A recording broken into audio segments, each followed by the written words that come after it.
Good morning, students. I, Dhaval Sangani, welcome you all in Saraswati Group of Education. વિદ્યાર્થી મિત્રો, આપ સૌ જાણો છો તેમ અત્યારે આપણે ગ્રામરનો પોર્શન ચાલી રહ્યો છે, એટલે કે ગ્રામરનો ટોપિક ચાલી રહ્યો છે. એમાં શું ચાલી રહ્યું છે?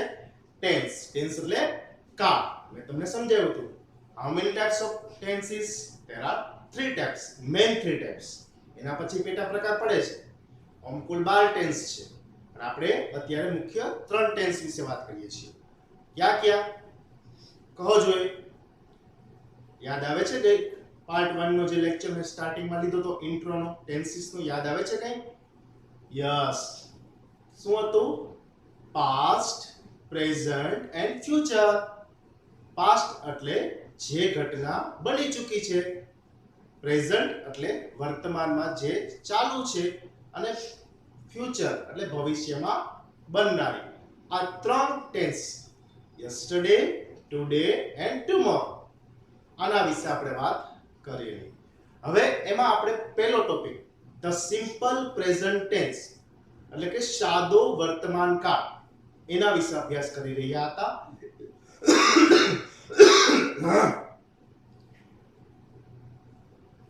સાદો વર્તમાન કાળ એટલે શું? બોલો જી, યાદ આવે છે કઈ? સાદો વર્તમાન કાળ એટલે શું? એમાં મેં તમને 9 ઉપયોગો શીખવાડ્યા કે આ સાદો વર્તમાન કાળ છે એ કુલ 9 રીતે ઉપયોગી બને છે. કઈ કઈ 9 રીતે? આપણે કોઈ ક્રિયા દરરોજ અથવા વારંવાર કરીએ છીએ એવું બતાવવા માટે સાદો વર્તમાન કાળ વપરાય છે. એવું કોઈ ક્રિયા છે એ દરરોજ કરીએ છીએ. કઈ ક્રિયા દરરોજ કરીએ છીએ? તો કે I brush my teeth every day. બરાબર? I reads newspaper daily. ત્યારબાદ બીજો ઉપયોગ મેં તમને બતાવ્યો હતો કે આપણા ટેવ, શોખ આ કાળ દ્વારા વ્યક્ત થાય છે. આપણી ટેવ, I drink milk, she drinks tea. જો આઈ ડ્રિંક એવું તો શું આવ્યું? તો કે સાદો વર્તમાન કાળ છે, પણ આઈ સાથે હંમેશા ક્રિયાપદનું કેવું રૂપ મૂકવામાં આવશે? મૂળ રૂપ મૂકવામાં આવશે. જ્યારે મેં તમને સેકન્ડ એક્ઝામ્પલ આપ્યું, C drinks T every day, તો કે એમાં સી સાથે ડ્રિંક ની સાથે એસ લાગ્યો. શું કામે? કારણ કે સી છે એ ત્રીજો પુરુષ એકવચન છે, થર્ડ પર્સન સિંગ્યુલર છે, એટલે એમાં ક્રિયાપદની છેડે એસ, ઈએસ અથવા આઈઈએસ વાળું ક્રિયાપદનું રૂપ મૂકવામાં આવે છે. ત્યારબાદ ત્રીજો નિયમ આપણે યુઝ ઉપયોગ હતો કે સનાતન સત્ય હોય, વિજ્ઞાનના સિદ્ધાંતો હોય, ગણિતના નિયમો હોય, બરોબર, એના માટે પણ સાદો વર્તમાન કાળ વપરાય છે. સનાતન સત્ય એટલે શું? અર્થ ઇઝ રાઉન્ડ, પૃથ્વી ગોળ છે. ગણિતનો નિયમ શું? 2 મેક 2 + 2 4, એટલે કે 2 + 2 4. વિજ્ઞાનનો નિયમ કયો? તો કે water boils at 100 centimetre 100 degree Celsius, એટલે કે પાણી છે 100 સેલ્સિયસ તાપમાને ઉકળે છે. તો આ બધા સાદા વર્તમાન કાળમાં રજૂ કરવામાં આવે છે. ત્યારબાદ એક નિયમ મેં તમને કીધો હતો કે કહેવત કે રૂઢિપ્રયોગ. કોઈ કહેવત કેવી હોય, સંપ ત્યાં જંપ, બરોબર, એવા કહેવત કહેવા માટે પણ સાદા વર્તમાન કાળનો ઉપયોગ કરવામાં આવે છે. ત્યારબાદ હતું જે વ્યક્તિ જે કાર્ય કરે છે તે પણ સાદા વર્તમાન કાળમાં દર્શાવવામાં આવે છે. હવે જે વ્યક્તિ જે કાર્ય કરે છે એનો મતલબ શું? તો કે ટીચર ટીચિસ, શિક્ષક ભણાવી રહ્યો છે. ડ્રાઈવર ડ્રાઇવ્સ, ડ્રાઈવર છે એટલે કે વાહન હંકાવનાર, એ ગાડી ચલાવી રહ્યો છે, એટલે એ એનું પ્રોફેશન છે. ટીચર ટીચિસ એટલે કે શિક્ષક ભણાવી રહ્યો છે તો એનું પ્રોફેશન છે. ડ્રાઈવર ડ્રાઇવ્સ તો ગાડી ચલાવી રહ્યો છે ડ્રાઈવર, તો એનું પ્રોફેશન છે, એનો વ્યવસાય છે, તો એ પણ દર્શાવવા માટે સાદો વર્તમાન કાળ વપરાય છે. નજીકના ભવિષ્યની નક્કી થયેલી કોઈ ક્રિયા હોય એમાં માટે સાદો વર્તમાન કાળ વપરાય છે. એટલે કે નેક્સ્ટ ટ્રેન લીવ્સ એટ 9, એટલે કે આના પછીની જે ટ્રેન છે એ 9 વાગે ઉપડશે, તો એ નક્કી છે કારણ કે રેલવેનું બસનું ટાઈમ ટેબલ હોય છે. એ ટાઈમ ટેબલ પ્રમાણે ટ્રેન કે બસ છે એ અરાઇવ થતી હોય છે અને ડિપાર્ચર થતી હોય છે. અરાઇવ એટલે આવે છે, ડિપાર્ચર એટલે જાય છે. ત્યારબાદ શીખવું તો આપણે કે ચાલુ ક્રિયા હોય પરંતુ એનું જે વાક્ય છે એ હિયર અથવા ધેર થી શરૂ થતું હોય.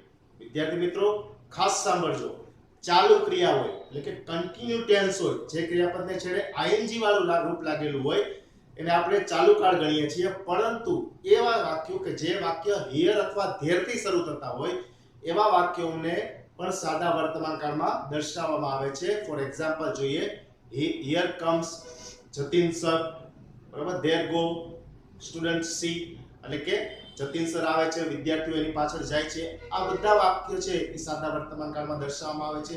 ત્યારબાદ જોઈએ તો બુક્સ કે મૂવી, બરાબર, કોઈ ચોપડી લખેલી હોય એમાં પણ સાદો વર્તમાન કાળ વપરાય છે. લખવી હોય ત્યારે મૂવી, મેં એક એક્ઝામ્પલ આપ્યું હતું, Amitabh dyes in Sholay but in હકીકત ધર્મેન્દ્ર ડાઈઝ.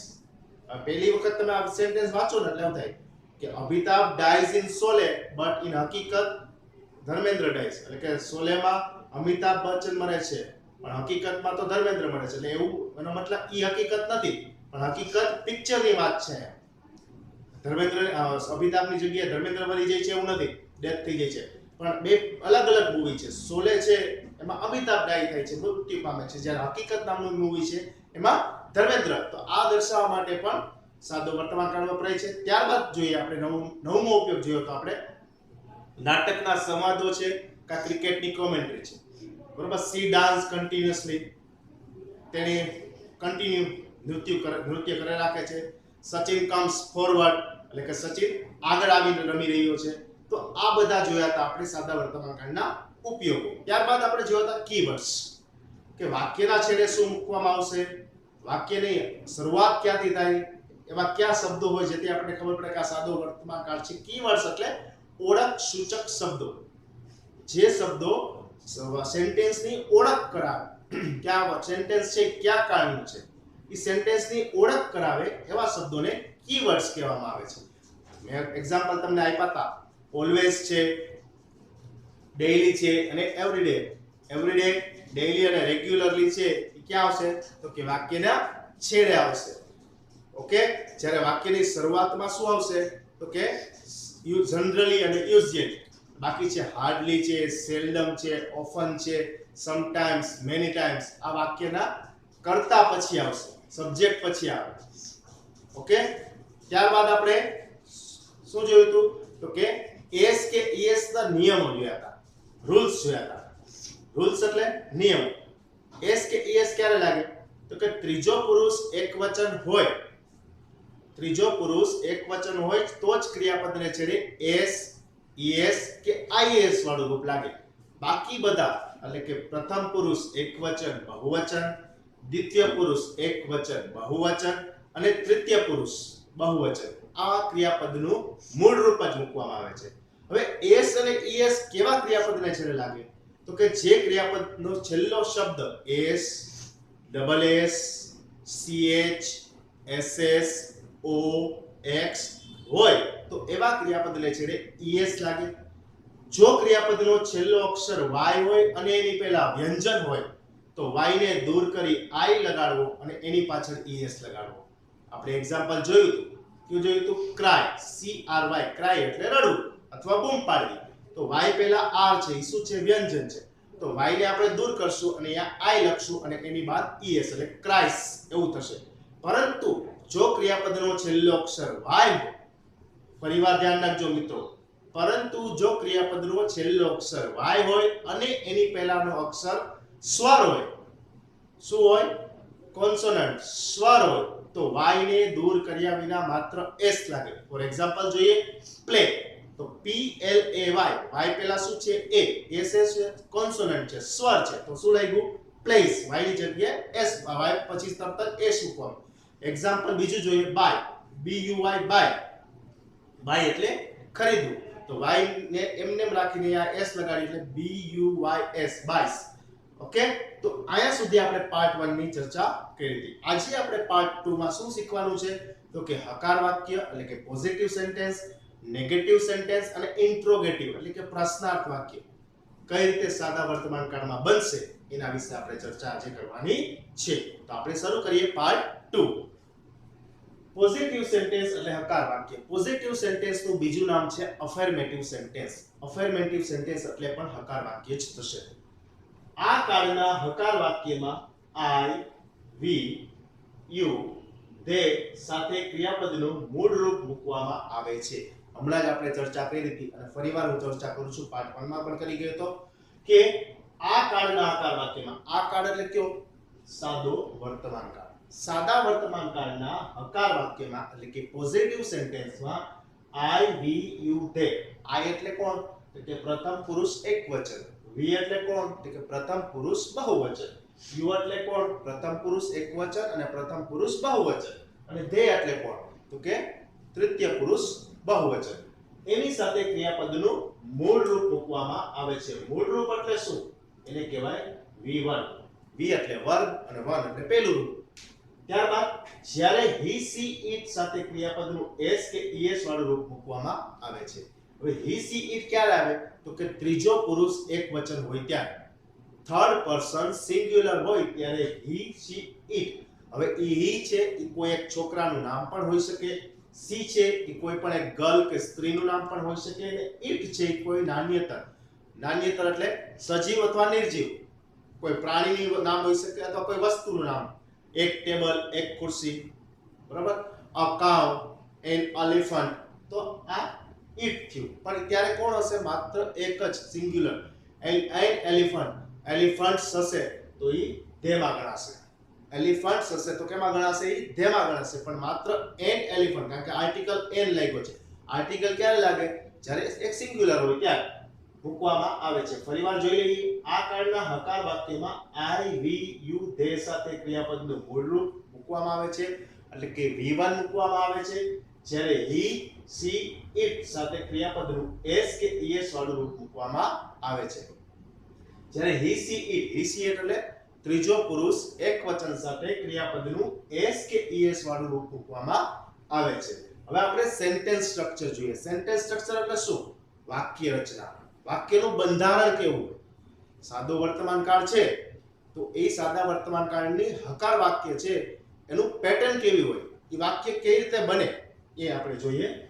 પહેલા આવશે સબ્જેક્ટ. જો મેં પહેલી લાઈનમાં અંગ્રેજી લખેલું છે, ત્યારબાદ એનું જ ગુજરાતી લખેલું છે, એટલે તમને બરોબર ખ્યાલ આવી જાય. સબ્જેક્ટ એટલે કોણ? કર્તા.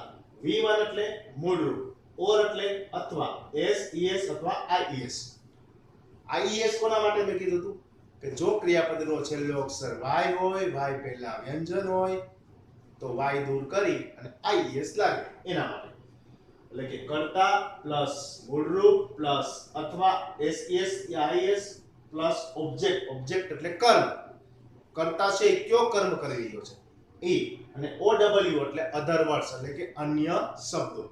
આ એની વાક્ય રચના. હવે આપણે એના એક્ઝામ્પલ જોઈ લઈએ. People read a newspaper every day. People છે શેમાં આવશે? તો કે થર્ડ પર્સન પ્લુરલ. pupil એક કરતા વધારે લોકો છે. People read a newspaper every day. તો અહીંયા read ની જગ્યાએ ક્યાંય s કે es નો લાગ્યો. શું કામે? કારણ કે આ થર્ડ પર્સન પ્લુરલ છે એના માટે. ત્યારબાદ નેક્સ્ટ જોઈએ. he walks daily. હવે આ he છે શું છે? તો કે third person singular. Third person singular હશે તો શું થશે? તો કે ક્રિયાપદના છેડે s કે es લાગશે. હવે આમાં માત્ર s શું કામે લાગ્યું? કારણ કે es લગાડવા માટે ક્રિયાપદના છેડે s, ss, ch, o, x કે o જોઈએ છે. પણ એવું કાંઈ છે નહીં. આ છેલ્લો શબ્દ છે કે, એટલે માત્ર s લાગ્યો છે. એટલે કે he walks daily. તે દરરોજ ચાલે છે. રાજ વર્ક્સ રેગ્યુલરલી. હવે ત્રીજું ઉદાહરણ મેં નામ વાળું લીધું, નાઉન વાળું લીધું. એની જગ્યાએ મેં નામ આપ્યું તો પણ કઈ ફેરફાર થશે? યસ. અહીંયા s છે ઈ જ s અહીંયા આવશે. શું કામ? કે આ બંને છે એ શું છે? Third person singular. એટલે થર્ડ પર્સન સિંગ્યુલર હોય ત્યારે ક્રિયાપદને છેડે s કે es વાળું રૂપ મૂકવામાં આવે છે. પણ s ક્યારે લાગે, es ક્યારે લાગે એ મેં તમને ઘણી બધી વાર અત્યારે સમજાવી દીધું છે. એટલે હવે હું ફરીવાર નહીં સમજાવું, તમારે વિચારવાનું છે. શું કામ? આ વર્ક છે એટલે s લાગ્યો. તો કે છેલ્લો શબ્દ કે છે, તો કે છે ઈ જે આપણી રૂલ્સ હતા, નિયમ, કે ક્રિયાપદનો છેલ્લો અક્ષર આ હોવો જોઈએ તો જ es લાગે. એમાં આ કે આવતો નથી. એટલે he Raj works regularly. તો વિદ્યાર્થી મિત્રો, આ હકાર વાક્યનું જે સેન્ટેન્સ સ્ટ્રક્ચર છે કે પહેલા કર્તા આવશે, ત્યારબાદ ક્રિયાપદનું મૂળ રૂપ આવશે, ત્યારબાદ s, es અથવા is વાળું રૂપ આવશે. મૂળ રૂપ ક્યારે આવશે? જ્યારે ત્રીજા પુરુષ એકવચન સિવાયના શબ્દો હશે. અને ત્રીજો પુરુષ એકવચન હશે તો ક્રિયાપદને છેડે s, es કે is વાળું રૂપ આવશે. ત્યારબાદ ઓબ્જેક્ટ એટલે કર્મ આવશે, અને ત્યારબાદ અધર વર્ડ્સ આવશે એટલે કે અન્ય શબ્દો આવશે. હવે આપણે જોઈએ નકાર વાક્ય એટલે કે નેગેટિવ સેન્ટેન્સ. પહેલા આપણે જોયું હતું અફર્મેટિવ અથવા પોઝિટિવ સેન્ટેન્સ એટલે હકાર વાક્ય. હવે આપણે જઈએ છીએ નેગેટિવ સેન્ટેન્સ એટલે કે નકાર વાક્ય તરફ જઈએ છીએ. આ કાળના નકાર વાક્યમાં કર્તા એટલે કે સબ્જેક્ટ પછી, કર્તા એટલે સબ્જેક્ટ પછી શું આવશે? ડુ નોટ અથવા ડઝ નોટ મૂકવામાં આવે છે. ખાસ યાદ રાખજો, જેમ હકાર વાક્યમાં ક્રિયાપદની સાથે s કે es વાળું રૂપ મૂકવાનું હતું ને, એ જ રીતે હવે નકાર વાક્યમાં ડુ નોટ અથવા ડઝ નોટ મૂકવાનું છે. શું મૂકવાનું છે? ડુ નોટ અથવા ડઝ નોટ મૂકવાનું છે. તો ડુ નોટ એટલે શું? એનું ટૂંકું રૂપ થશે ડોન્ટ અને ડઝ નોટ નું ટૂંકું રૂપ થશે ડઝન્ટ. જ્યારે વાક્યમાં કર્તા તરીકે I, we, you, they હોય ત્યારે ડુ નોટ એટલે કે ડોન્ટ વપરાય છે. ડુ નોટ ક્યારે વાપરશું? જેમ હકાર વાક્યમાં ક્રિયાપદ ત્રીજા પુરુષ એકવચન સિવાયના જે શબ્દો હતા, બરોબર, જે ક્રિયાપદો હતા એમાં આપણે મૂળ રૂપ હતું ને, એ મૂળ રૂપની જગ્યાએ આપણે ડુ નોટ વાપરવાનું છે નકારમાં. એટલે કે કર્તા I, we, you ને they હોય ને તો ડુ નોટ આવે, અને કર્તા તરીકે he, she ને it હોય ત્યારે does not વપરાય છે. ખ્યાલ પડી ગયો? શું? તો કે ત્રીજો પુરુષ એકવચન હશે એટલે કે he, she ને it હશે તો does not વાપરવામાં આવશે, અને I, we, you અને they એટલે કે પ્રથમ પુરુષ એકવચન બહુવચન I અને we, દ્વિતીય પુરુષ એકવચન અને બહુવચનમાં you જ આવશે, અને તૃતીય પુરુષ બહુવચનમાં they. આટલા શબ્દો હશે તો do not એટલે કે don't મૂકવામાં આવશે. એક્ઝામ્પલ જોઈ લઈએ આપણે. I do not watch television. જો શું કીધું તું? I સાથે do not મૂકવાનું, તો I સાથે do not છે અહીંયા છે. I do not watch television. She does not sing good songs. અહીંયા શું છે? She does not sing good song. She સાથે શું મૂકવું? does not. She does not છે. ત્યારબાદ પૂનમ does not listen music. બરાબર, જો આયા જો પૂનમ does not listens, અહીં listens નો આવ્યું. શું કામ listens નો આવ્યું? કારણ કે અહીંયા she does not sing good song, અહીંયા sings નો આવ્યું. શું કામ sings નો આવ્યું? કારણ કે does અહીંયા આવી ગયું છે એટલે એક વખત ક્રિયાપદને છેડે es પ્રત્યે લાગી ચૂક્યો છે. આપણે નિયમ પ્રમાણે હતું ને, પહેલો આનું મૂળ રૂપ છે do, તો do માં છેલ્લો શબ્દ o છે એટલે ક્રિયાપદના છેડે જો o હોય તો es લાગે એટલે does થયું હતું. બરોબર, એ જ રીતે અહીંયા c સાથે does છે એટલે કે એક વખત es લાગી ગયું છે તો અહીંયા s કે es લાગે નહીં. એ જ રીતે પૂનમ છે એ એકવચન છે એટલે does લાગ્યું છે એટલે અહીંયા listen means listens એવું થશે નહીં. પૂનમ does not sings listen music. પૂનમ સંગીત સાંભળતી નથી. તો વિદ્યાર્થી મિત્રો, આપણે હકાર વાક્ય અને નકાર વાક્ય વિશે અભ્યાસ કર્યો. હવે આપણે અભ્યાસ કરવા જઈ રહ્યા છીએ ઇન્ટ્રોગેટિવ સેન્ટેન્સ એટલે કે પ્રશ્નાર્થ વાક્ય. તો વિદ્યાર્થી મિત્રો, તમે જોઈ કે આપણે અફર્મેટિવ એટલે કે પોઝિટિવ સેન્ટેન્સ એટલે કે હકાર વાક્ય અને નેગેટિવ સેન્ટેન્સ એટલે કે નકાર વાક્યની વાક્ય રચના પણ જોઈ, એક્ઝામ્પલ જોયા, ક્યારે એનો કેવી રીતે ઉપયોગ થાય છે એ પણ જોયું. હવે આપણે જોવા જઈ રહ્યા છે ઇન્ટ્રોગેટિવ સેન્ટેન્સ એટલે પ્રશ્નાર્થ વાક્ય. મેં તમને આ લેક્ચરની શરૂઆતમાં જ કીધું હતું કે આપણે સાદો વર્તમાન કાળમાં 3 ટોપિક શીખવાના છે કે હકાર વાક્ય રચના શું થાય છે, નકાર વાક્ય રચના શું છે અને પ્રશ્નાર્થ વાક્ય રચના શું છે. આપણે પ્રશ્નાર્થ વાક્ય રચના તરફ આપણે અત્યારે પહોંચ્યા છીએ. પ્રશ્નાર્થ વાક્ય રચના શું છે? તો કે સાદા વર્તમાન કાળમાં પ્રશ્નાર્થ વાક્ય બનાવવા માટે સહાયકારક ક્રિયાપદ તરીકે, સહાયકારક ક્રિયાપદ એટલે શું? Auxiliary verbs. શું કહેવાય એને? સહાય કરે એવું ક્રિયાપદ હોય. શરૂઆતમાં do અથવા does વપરાય છે. કોણ છે સહાયકારક ક્રિયાપદ? do અથવા does. હવે જ્યારે વાક્યમાં કર્તા તરીકે ફરીવાર એ જ વાત આવી કે વાક્યમાં જ્યારે કર્તા તરીકે I, we, you, they હોય ત્યારે do આવશે, એટલે કે ત્રીજો પુરુષ એકવચન સિવાયના શબ્દો હશે ત્યારે do આવશે, અને ત્રીજો પુરુષ એકવચન એટલે કે he, she, it હશે ત્યારે does મૂકવામાં આવશે. ફરીવાર આપણે વાત કરીએ પ્રશ્નાર્થ વાક્યની, તો કે સાદા વર્તમાન કાળનું જે પ્રશ્નાર્થ વાક્ય છે એ સહાયકારક ક્રિયાપદ do અથવા does વડે બને છે. કોના વડે બને છે? સહાયકારક ક્રિયાપદ. સહાયકારક ક્રિયાપદને ઇંગ્લિશમાં શું કહેશું? Auxiliary verbs. શું કહેશું? Auxiliary verbs. જ્યારે ત્રીજો પુરુષ એકવચન સિવાયના શબ્દો હશે ત્યારે do આવશે, અને ત્રીજો પુરુષ એકવચન એટલે કે he, she અને it હશે ત્યારે does મૂકવામાં આવશે. હવે જ્યારે ડુ અથવા ડઝ આપણે જ્યારે મૂકીએ છીએ, આપણે નકાર વાક્યમાં જોયું હતું અને પ્રસ્તાવ વાક્યમાં જોઈશું, ત્યારે ઓલા એક પણ નિયમ અહીં લાગુ પડશે નહીં. ક્યાં? હકાર વાક્યમાં જે હતા કે ક્રિયાપદને છેડે એસ કે ઈએસ કે આઈએસ લગાડવું, એવા એક પણ નિયમ અહીંયા લાગુ પડે નહીં, કારણ કે આપણે જ વાક્યમાં અગાઉથી જ ડુ અથવા ડઝ મૂકી દઈએ છીએ. ડુ નો મતલબ એમ થાય છે કે આ વાક્ય છે ત્રીજા પુરુષ એકવચન સિવાયનું વાક્ય છે, અને ડઝ નો મતલબ એમ થાય છે કે આ વાક્ય છે ત્રીજા પુરુષ એકવચન એટલે કે he she નું જ છે. વાક્યના છેડે પ્રશ્નાર્થી મૂકવામાં આવે છે. ખાસ ધ્યાન રાખજો વિદ્યાર્થી મિત્રો, આ ગ્રામેટિકલ પોર્શન છે. જો તમે વાક્યના છેડે પ્રશ્નાર્થ કરતા ભૂલી જશો તો તમારો હાફ માર્ક કટ થઈ જશે. હું 10th ની વાત કરું છું, બરાબર? અહીંયા તો તમે ગમે એમ આવીને સુધરાવી જાવ છો, ત્યાં ભૂલ છે, વાંધો નહીં, હલાવી લો ને એકવાર. બોર્ડમાં તમે ક્યાં કહેવા જશો નહીં જાઓ ને, એટલે આ ખાસ ભૂલવાનું નથી. ક્વેશ્ચન માર્ક કરવાનું ભૂલવાનું નથી. જ્યારે ક્યારે? તો કે જ્યારે ઇન્ટ્રોગેટિવ સેન્ટેન્સ હોય ત્યારે. હવે એનું સેન્ટેન્સ પેટર્ન એટલે કે વાક્ય રચના જોઈ લઈએ.